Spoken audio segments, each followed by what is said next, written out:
छान वाटतं. मित्राची हळद आणि त्याच्यात असं वातावरण एवढं भारी झालं या ठिकाणी. बेस्ट वाटतं एकदम भारी. एक नंबर वाटतं का.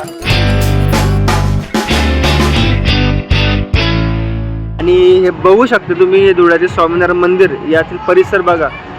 नमस्कार मित्रांनो, माझा लुक कसा दिसतोय आणि या लुक मध्ये असं का दिसतोय माहिती आहे का बरं दिसतोय मी. आणि माझ्यासोबत आहेत माझा मित्र अजिंक्य, दुसरा आहे नीरज. मित्रांनो आपण जोरात जोरात मला हे सांगा मित्रांनो, आपण स्वामीनारायण मंदिरला का आलोय? कारण आज आपल्या मित्राची हळद आहे. ओके, कोणाची हळद आहे मित्र? आज कमलेश भाऊची हळद आहे. Okay okay okay.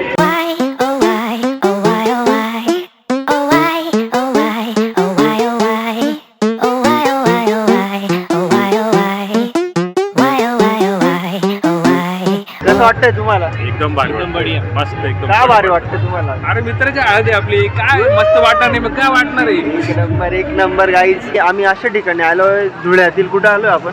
स्वामीनारायण मंदिर. BAPS मंदिर आहे, खूप छान असं मंदिर आहे. आणि मला हे सांगा, हे स्वामीनारायण मंदिर धुळ्यात कुठे आहे? दत्त मंदिर परिसर आहे आपला देवपूरमध्ये, त्या ठिकाणी. धुळ्यात दत्त मंदिर परिसर. समजून घ्या आता कोणाला स्वामीनारायण मंदिर मध्ये यायचं आहे. धुळ्यातील एक अतिशय म्हणजे काय म्हणतात निसर्ग. ऍड्रेस पण आहे तुम्हाला. ऍड्रेस बस स्टॉपला जर तुम्ही उतरला तर तुम्ही सरळ दत्त मंदिरची रिक्षा पकडून ऑटो पकडू शकता. तिथून आल्यानंतर दत्त मंदिरवरून सरळ स्वामीनारायणचा रस्ता आहे. बस तिथून आणि काही क्षणात तुम्ही तिथे पोहोचून जाणार. या बात आहे. आणि महाराष्ट्रात असं प्रसिद्ध असं हे मंदिर आहे. इथून लांबून दुरून लोक येतात. मुंबई पुण्यासारख्या सिटीतून धुळ्यासारख्या ज्या सामान्य समजल्या जाणाऱ्या सिटीमध्ये फार मोठा लोंढा येतो लोकांचा. बघा मित्रांनो, हे आहे धुळ्यातील स्वामीनारायण मंदिर. आणि इथं आमचा जवळचा मित्र कमलेश याची आज हळद आहे. आणि त्या ठिकाणी आमचा लुक बघू शकतात कसा दिसतो भाई. एक नंबर.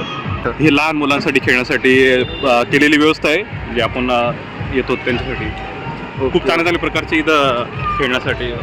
आणि मला हे सांगा, हे जे आहे समोर हे काय?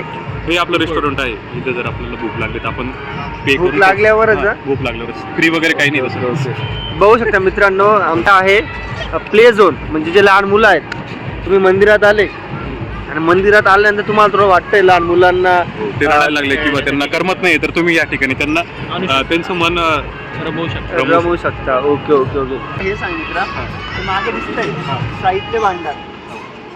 इथं काय ते सांग मला. इथे पूजेसाठी काही आवश्यक अशा गोष्टी आहेत ज्या आपण घरगुती वापर करतो देवपूजेसाठी वगैरे. अगरबत्ती, मेणबत्ती वगैरे वगैरे काही. आणि काही अगरबत्ती, मेणबत्ती. अरे मग आहेतच तिथे ते सर्व. Okay okay okay. सगळ्या प्रकारच्या वस्तू इथे भेटतील जे आपल्याला देवपूजेसाठी आवश्यक आहे. मित्रांनो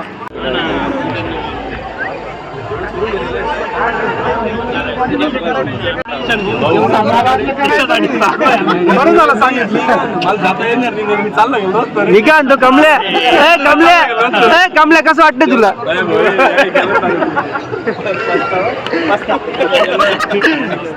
इथं लग्न झालेलं कोण कोण आहे?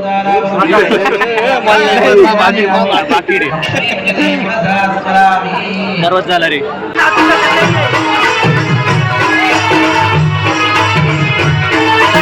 Oh